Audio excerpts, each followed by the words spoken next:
Welcome to S Pandey YouTube channel. समंजस sir Sonu Jamui के द्वारा आप सभी छात्रों को प्यार भरा नमस्कार।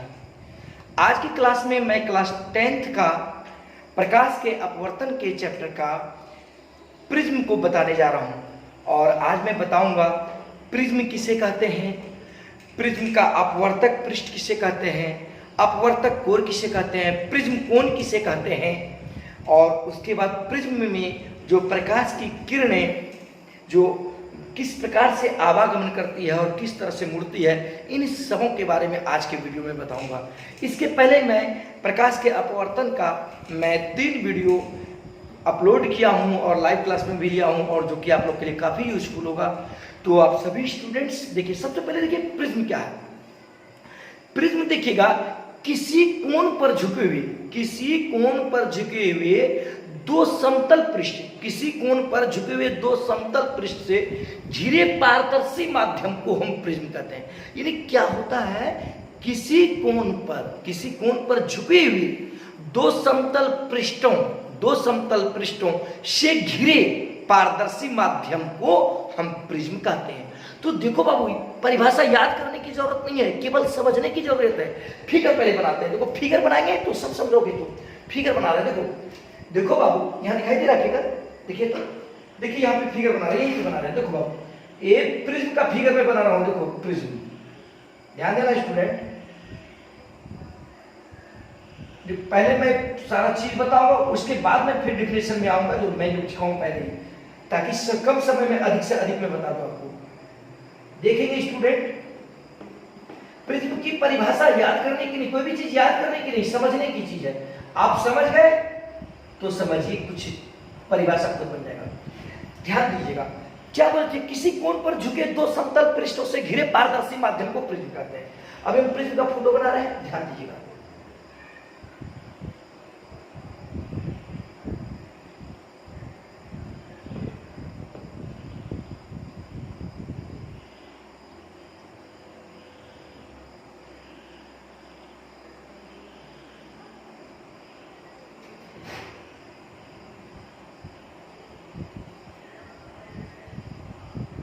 ध्यान दीजिएगा, A B C, A dash B dash C dash. अब देखो, आपको क्या बोला था मैंने कि किसी कोण पर झुके। अब देखो, दो समतल पृष्ठ से घिरे पारदर्शी माध्यम को प्रिज्म कहते हैं। यानी इस बात से पता चलता है कि दो समतल पृष्ठ, देखो यहाँ पे एक समतल पृष्ठ ये हो रहा है, देखो ए डैश ए और बी डैश, ये देखो एक समतल पृष्ठ ये हो गया, ठीक ना, और दूसरा समतल पृष्ठ को ए डैश सी ए, यानी एक समतल पृष्ठ ये हो गया, ठीक है। तो ये दोनों जो समतल पृष्ठ है, यानी किसी कोण पर घिरे किसी कोण पर झुके दो समतल पृष्ठ। तो ये देखो एक समतल, ये भी देखो ये समतल पृष्ठ है कि नहीं, और ये भी देखो क्या है, एक समतल पृष्ठ है, किसी कोण पर झुके। तो यहाँ पर देखो ये समतल पृष्ठ और ये जो समतल पृष्ठ है, यहाँ पर कोई ना कोई कोण से झुका है कि नहीं, दूसरे से है कि नहीं। जैसे मान लो कि ऐसे है, ये एक समतल पृष्ठ मेरा, देखो थोड़ी देर के लिए, जैसे ये हाथ हो गया मेरा, ये एक हाथ हो गया। तो अब देखो इसको ऐसे यदि मिलाएंगे तो ये डिफरेंट 180 डिग्री पे है, लेकिन जब ऐसे हो जाएगा, देखो ये भी समान समतल है, ये भी मेरा हाथ क्यों है, अब ये जैसे झुक जाएगा। तो ये क्या हुआ, दो समतल किसी कोण पर ये जरूर झुका होगा कि नहीं, कितना 60 डिग्री 70 डिग्री 80 डिग्री 90 डिग्री कोण पर किसी पर झुका होगा। यानी कि किसी कोण पर झुके दो समतल पृष्ठ, एक समतल पृष्ठ ये, एक समतल पृष्ठ ये, दो समतल पृष्ठ से घिरे पारदर्शी माध्यम। इसका मतलब ये जो माध्यम हो रहा है, पारदर्शी, इसका मतलब प्रकाश की किरणें आर पार हो रही है, तो पारदर्शी माध्यम को ही क्या कहते हैं, प्रिज्म। तो ध्यान दीजिएगा, सिंपल सी परिभाषा कहेंगे, प्रिज्म क्या कहेंगे, किसी कोण पर झुके, देखो यहाँ पर कोण पर झुका हुआ है, दो समतल पृष्ठ, यानी एक समतल पृष्ठ देखो ये हो गया, और एक समतल पृष्ठ तुम्हारा ये हो गया, दो समतल पृष्ठ से घिरे, देखो ये घिरा हुआ रहता है, दोनों तरफ से घिरा हुआ रहता है, सब तरफ से घिरे पारदर्शी माध्यम को ही प्रिज्म कहते हैं। तो अब प्रिज्म की परिभाषा कंप्लीट होगी। यदि पूछेगा प्रिज्म किसे कहते हैं, तो देखो मैं लिख चुका हूं, प्रिज्म क्या है, किसी कोण पर झुके दो समतल पृष्ठों के बीच घिरे किसी पारदर्शक माध्यम को, यानी ये जो माध्यम होता है, जो समतल पृष्ठ ये सभी होते हैं, वो पारदर्शक माध्यम होते हैं। आर पार जो है वो प्रकाश की किरणें हो जाती है। हीरे पारदर्शक माध्यम को प्रिज्म कहते हैं। तो प्रिज्म की परिभाषा आप लोग समझ गए, प्रिज्म ठोकों के माध्यम से भी समझिए प्रिज्म कैसे बनाया जाता है। अब देखिएगा प्रिज्म की परिभाषा हो गई। अब यहां पर ध्यान देंगे अपवर्तक पृष्ठ, यानी प्रिज्म का अपवर्तक पृष्ठ किसे कहते हैं, रिफ्रैक्टिंग सरफेस, समझे ना, अपवर्तक पृष्ठ। तो अपवर्तक पृष्ठ, पहले नाम सुनिए, अपवर्तक पृष्ठ, तो जहां पर प्रकाश की किरणों का अपवर्तन होता होगा उसे ही अपवर्तक पृष्ठ कहेंगे, समझे कि नहीं, सिंपल सी बात। यानी जहां पर प्रकाश की किरणों का क्या होता है, अपवर्तन। तो अपवर्तन तो हम आप लोग को समझाए थे कि प्रकाश की किरण जब एक माध्यम से दूसरे माध्यम में तिरछी होकर के जाती है तो प्रकाश के किरणों में विचलन होती है। प्रकाश के एक माध्यम से दूसरे माध्यम में जाने के बाद प्रकाश की किरणों के विचलन को ही हम क्या कहते हैं, अपवर्तन कहते हैं। तो यहाँ पर साफ अपवर्तक पृष्ठ। अब देखिएगा अगला क्वेश्चन, प्रिज्म का जो है अपवर्तक पृष्ठ यानी refracting surface of A prism, समझे ना। यानी ध्यान दीजिएगा, हम कह सकते हैं कि किसी प्रिज्म का अपवर्तक पृष्ठ वह पृष्ठ है जिससे होकर प्रकाश की किरणें आवागमन करती है। अर्थात प्रिज्म का अपवर्तक पृष्ठ उस पृष्ठ को कहते हैं जिससे होकर के प्रकाश की किरणें आवागमन करती है। क्योंकि देखिए ध्यान दीजिएगा, यहाँ पे देखिएगा, यहाँ पे देखिए ये जो दोनों समतल पृष्ठ है, ये जो दोनों समतल पृष्ठ है, यह जो पृष्ठ है, और एक ये जो समतल पृष्ठ है, यह समतल पृष्ठ क्या कहलाएगा, अपवर्तक पृष्ठ। क्योंकि इस पृष्ठ के द्वारा ही प्रकाश की किरणें जो होती है आवागमन करती है। इसीलिए इसमें अपवर्तक पृष्ठ जो हो जाएगा A dash A B B dash A dash C dash C A. तो इसलिए ध्यान दीजिएगा, अपवर्तक पृष्ठ की परिभाषा भी मैं लिख चुका हूं, यानी प्रिज्म का अपवर्तक पृष्ठ यानी प्रकाश का आवागमन जिन दो फलकों का मतलब होता है किनारा, यानी दो पृष्ठों, तो प्रकाश का आवागमन जिन दो फलकों के द्वारा होता है उसे ही अपवर्तक पृष्ठ कहते हैं। इसका मतलब देखिए, ये जो पृष्ठ हुआ यानी हम कह सकते हैं कि इसमें क्या ए डैश बी यानी A dash A B dash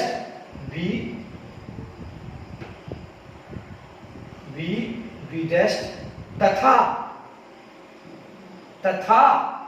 A dash C ए अपवर्तक पृष्ठ हुए। क्या हुए, अपवर्तक पृष्ठ हुए।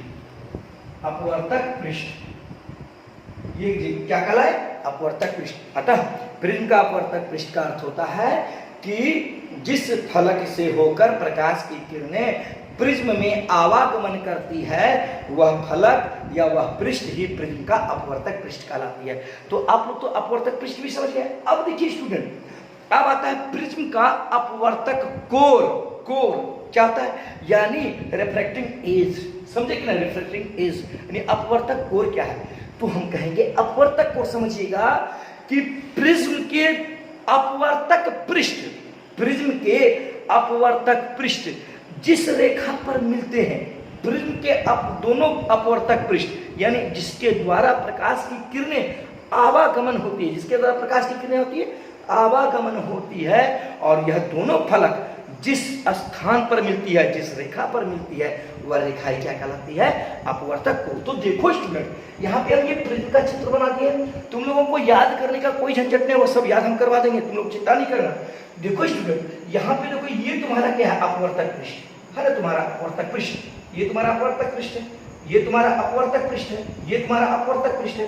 तो ये अपवर्तक पृष्ठ, दोनों अपवर्तक पृष्ठ कहाँ मिल रहा है, यहाँ तो नहीं मिल रहा है, यहाँ भी नहीं मिल रहा है, यहाँ भी नहीं मिल रहा है, तो साफ है कि यहाँ पर मिल रहा है। कहाँ पर मिल रहा है, यहाँ पर। देखो ये दोनों अपवर्तक पृष्ठ ज्वाइंट कहाँ हो रहा है। अब तुमको पूछेंगे जैसे, ध्यान देना, ये दोनों कहाँ पर ज्वाइंट हो रहा है, यहाँ नहीं बोलेगा, यहाँ नहीं बोलेगा, तो कहाँ बोलेगा भाई, यहाँ पर बोलेगा। तो ठीक उसी प्रकार देखो यहाँ पर ज्वाइन हो रहा है, कहाँ पर हो रहा है, यानी ये अपवर्तक पृष्ठ और ये अपवर्तक पृष्ठ दोनों कहाँ पर मिल रहा है, यहाँ पर, यानी इस रेखा पर मिल रहा है। तो ये रेखा ही क्या कहलाया, अपवर्तक कोर यानी रिफ्रैक्टिंग एज, समझे ना। तो अतः हम कहेंगे, इसकी भी परिभाषा मैंने दिया है। अर्थात देखिएगा, प्रिज्म का अपवर्तक कोर यानी प्रिज्म का दोनों अपवर्तक पृष्ठ, यानी ये जो एक अपवर्तक पृष्ठ हो रहा है, ये जो अपवर्तक पृष्ठ हो रहा है, यानी प्रिज्म का दोनों अपवर्तक पृष्ठ जिस सरल रेखा पर मिलती है उसे ही अपवर्तक कोण कहते हैं। इसका मतलब इसमें लिखा अपवर्तक कोण a डैश a होगा, यानी a डैश होगा। ये जो होगा ये क्या होगा? अपवर्तक कोण। कोई दिक्कत? अपवर्तक कोण को हम अपवर्तक किनारा भी बोलते हैं। फिर से समझ लीजिए आप लोग सभी स्टूडेंट, यानी कि हम कहेंगे क्या? अपवर्तक कोण हम कह सकते हैं कि प्रिज्म का अपवर्तक पृष्ठ, प्रिज्म का अपवर्तक पृष्ठ का दोनों पृष्ठ जिस स्थान पर मिलता है, जिस सरल रेखा पर मिलता है, वह सरल रेखा क्या कहलाता है? अपवर्तक कोण कहलाता है। अब देखिए ध्यान दीजिए, अगला टॉपिक क्या है? प्रिज्म का अपवर्तक कोण। तो ध्यान दीजिएगा, दोनों अपवर्तक पृष्ठों के बीच, दोनों अपवर्तक पृष्ठों के बीच जो कोण होता है उसे ही क्या कहते हैं? प्रिज्म का अपवर्तक कोण, या हम कह सकते हैं उसे प्रिज्म कोण भी कहते हैं। उसे क्या कहते हैं? प्रिज्म कोण। ध्यान दीजिएगा, देखिए अपवर्तक पृष्ठों के बीच के कोण को हम प्रिज्म का अपवर्तक कोण या प्रिज्म का कोण भी कहते हैं। तो आप लोग देखिए स्टूडेंट, एकदम समझने की है, इसको थोड़ी देर के लिए हटा दीजिए जरा सा, के समझिए पहले। तो यहाँ पे देखिए थोड़ी देर के लिए, यहाँ पे बढ़िया से कर दिए। अब चलिए बताइए, एक फलक ये है और एक फलक ये है। तो यहाँ पे देखिए इस फलक और इस फलक दोनों के बीच यहाँ पर जो कोण बन रहा है, यहाँ पर जो कोण बन रहा है, तो यह कोण क्या कहलाएगा?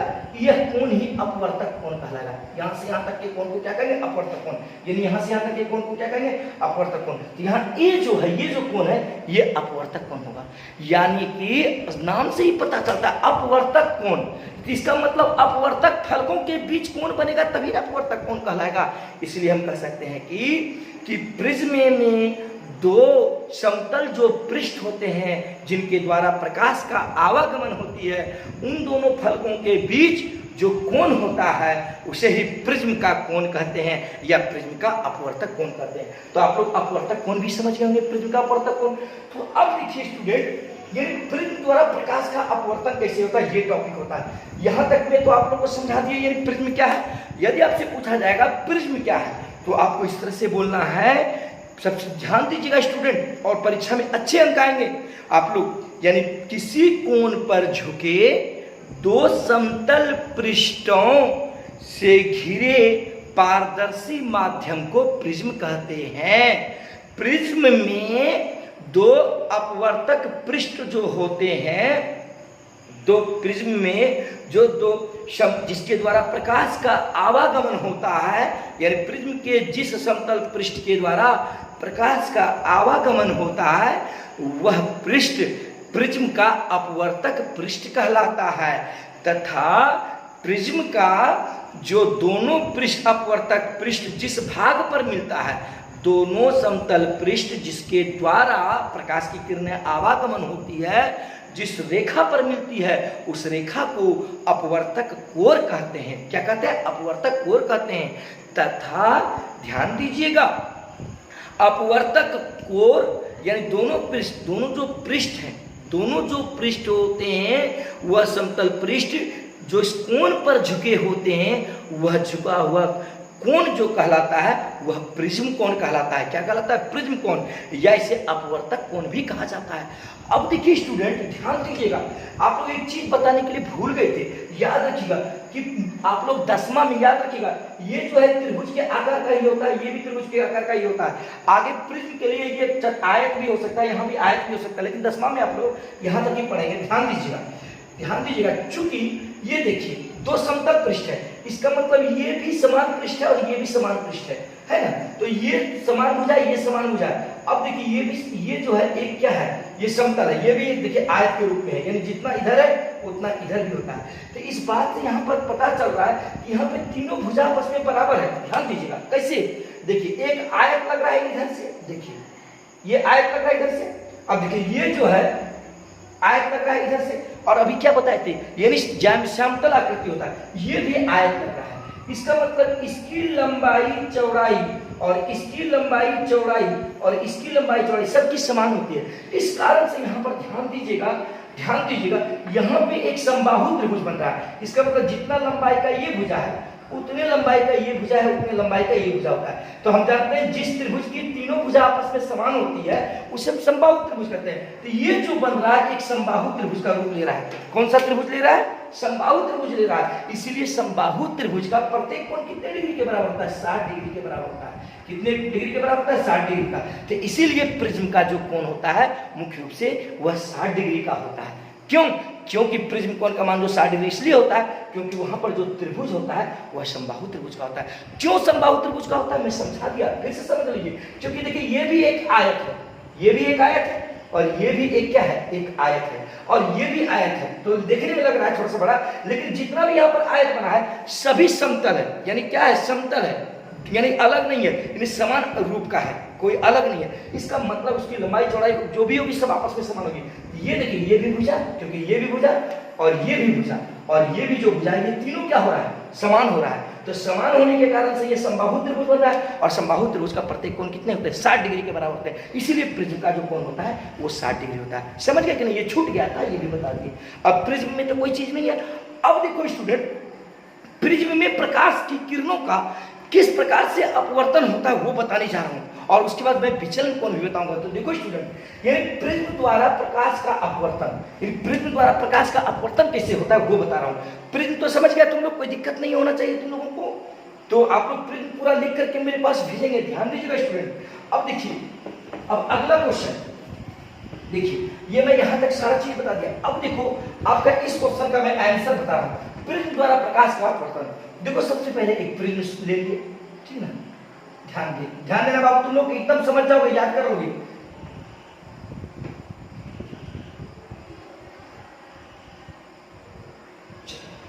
ये मान लो कि प्रिज्म है, ठीक है? ए बी सी है। अब देखो, ठीक, अब मान लो कि यहां से प्रकाश की किरणें जा रही है, ठीक है? प्रकाश की किरणें गई भाई, थोड़ा सा ये त्रिभुज थोड़ा गलत बन गया बाबू, तो आप लोग समझेंगे। अच्छा से बनाता हूं मैं, आप लोग को सारा चीज समझा दूंगा, कहीं कोई दिक्कत नहीं होगी, ध्यान दीजिएगा। ये प्रकाश की किरणें प्रिज्म पर जा रही है, ठीक है? प्रकाश की किरणें प्रिज्म पर जा रही है, ठीक? ये प्रकाश की किरणें जा रही है प्रिज्म पर। अब देखिए, इसको मान लीजिए ए बी और ये सी मान लीजिए, ठीक है ना? ये मान लीजिए ए बी और सी मान लीजिए। अब देखो स्टूडेंट, तो ये देखो प्रकाश की किरणें, ये किसी ये पर अपवर्तक सतह है, क्योंकि प्रिज्म जब भी होता है वो कांच का होता है, ठीक है? ये अपवर्तक सतह हो गया। तो अब देखो स्टूडेंट, ये जब भी ये वायु हो गया, इसका मतलब ये कौन सा माध्यम हो गया? विरल माध्यम। ध्यान देना स्टूडेंट, विरल माध्यम हो गया। कौन सा माध्यम हो गया? विरल माध्यम। अब देखो प्रकाश की किरणें, अब ये वह यहां भटक रहा है, तो डिफरेंट यहां पर क्या होगा? एक अभिलंब तो होगा ही, ये अभिलंब तो होगा ही, ध्यान देना। तो हम जानते हैं ये अभिलंब ऐसे रहेगा, ठीक है? अब हम जानते हैं कि प्रकाश की किरणें, ध्यान देना, प्रकाश की किरणें जब विरल माध्यम से सघन माध्यम में जाती है, विरल माध्यम से किधर जाती है? सघन माध्यम में जाती है, तब प्रकाश की किरणें क्या होती है? अभिलंब की ओर आ जाती है, अभिलंब की ओर आ जाती है। तो ये देखो अभिलंब, इसका मतलब ये 90 डिग्री का, तो ये प्रकाश की किरण यहां से गई, ये अभिलंब की ओर आई, अभिलंब की ओर गई। फिर से समझना बाबू, तुम लोग को सारा चीज समझाऊंगा। देखो जब प्रकाश की किरण विरल माध्यम से सघन माध्यम में जाती है तो प्रकाश की किरण अभिलंब की ओर मुड़ जाती है। और फिर देखो अब प्रकाश की किरणें क्या हो गई? ये विरल माध्यम से कहां पहुंची? सघन माध्यम। ये कांच है, तो वायु जो हुआ वो विरल माध्यम और कांच तुम्हारा क्या हो गया? सघन माध्यम। तो ये प्रिज्म द्वारा प्रकाश की किरणों का अपवर्तन बता रहा है कि प्रिज्म द्वारा प्रकाश का अपवर्तन कैसे होता है, उसका यदि क्वेश्चन आएगा तो आंसर देना है तुम लोग को। तो देखो स्टूडेंट, तो जब प्रकाश की किरणें यहाँ प्रवेश कर गई तो करने के बाद ये मान लो कि अभिलंब हो गया, तो ये निश्चित है कि अभिलंब की ओर झुकेगी। कि क्यों? क्योंकि यह जो है तुम्हारा सघन माध्यम है और ये तुम्हारा विरल माध्यम। पुनः यहाँ से प्रकाश की किरण यहाँ पर पहुंचेगी, तो डिफरेंट है कि यहाँ भी एक अभिलंब होगा। ध्यान देना, यहाँ भी क्या होगी? एक अभिलंब होगी। यहाँ भी क्या होगी? यहाँ भी देखो एक अभिलंब होगा। मान के चलो कि अभिलंब, ठीक, थोड़ी देर के, ठीक, मान के चलिए अभिलंब। तो हम जानते हैं कि ये सघन माध्यम हो गया। अब फिर सघन माध्यम से प्रकाश की किरणें किधर निकलेगी? सघन माध्यम से प्रकाश की किरणें यदि विरल माध्यम में जाती है तो अभिलंब से दूर हट जाती है। इसका मतलब प्रकाश की किरणें जो है यानी इधर आ जाएगी, प्रकाश की किरणें किधर आ जाएगी? इधर आ जाएगी। ये अभिलंब हो रहा है ना, तो अभिलंब से दूर हट जाता है। अभिलंब से क्या हो जाता है? दूर हट जाता है प्रकाश की किरणें। तो ये देखो, ध्यान देना, तो ये देखो यदि प्रकाश की किरणें ऐसे जा रही थी, इसका वैकल्पिक रूप जो है ये देखो ऐसे जाता कि ऐसे जाता, ऐसे जाता।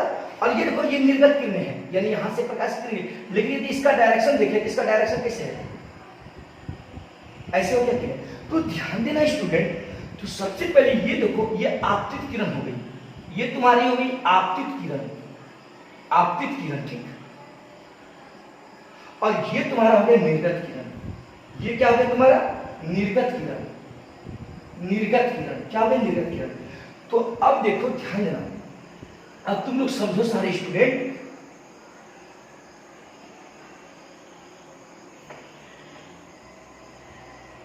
ठीक है।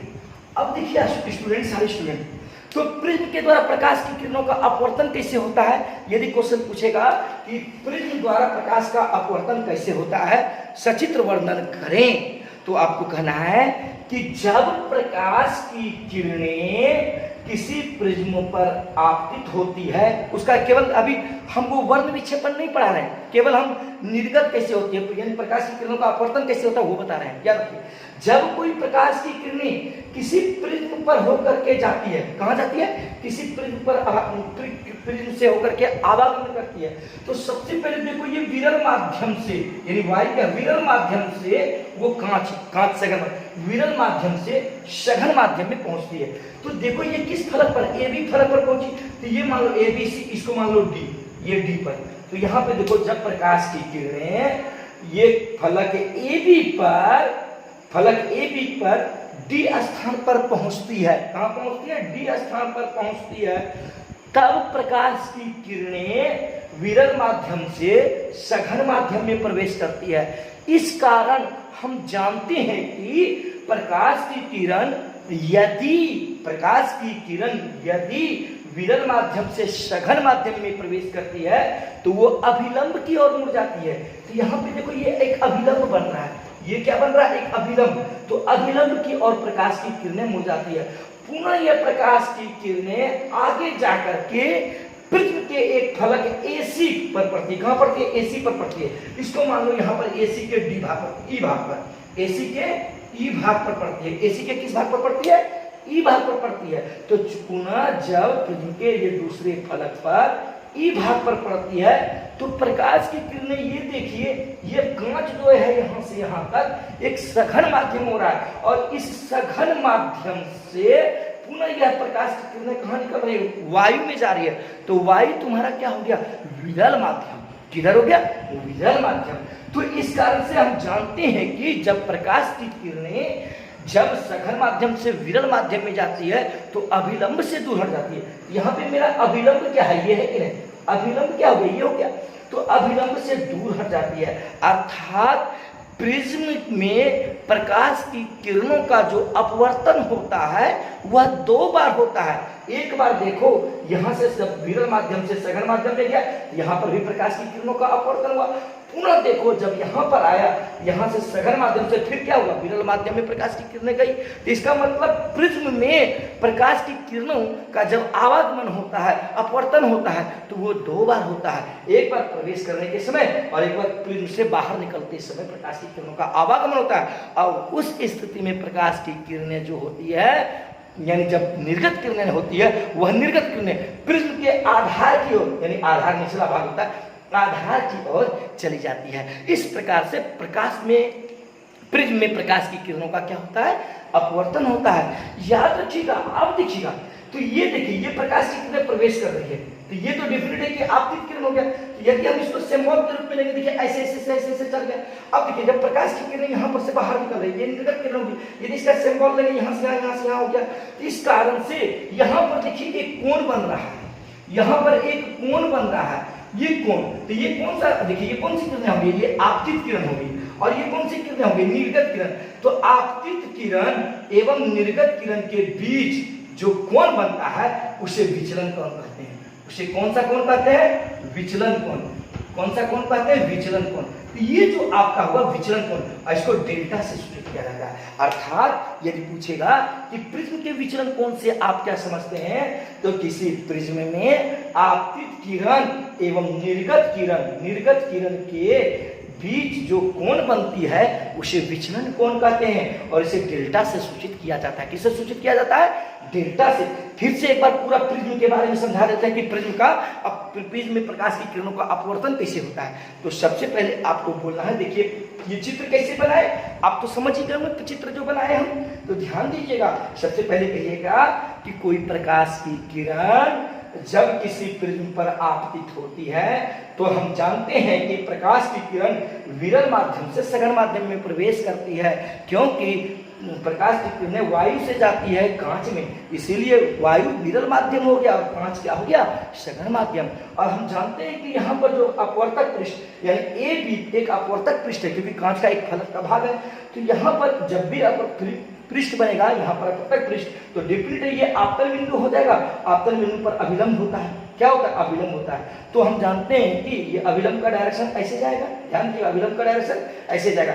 यहाँ पर भी तो कुछ दे देते हैं, ठीक, चलिए वो दे देते हैं। तो हम जानते हैं प्रकाश की किरणें विरल माध्यम से जब सघन माध्यम में प्रवेश करेगी तो अभिलंब की ओर झुक जाएगी। तो प्रकाश की किरणों का अपवर्तन जब प्रिज्म पहुंचती है तो वह अभिलंब की ओर होती है।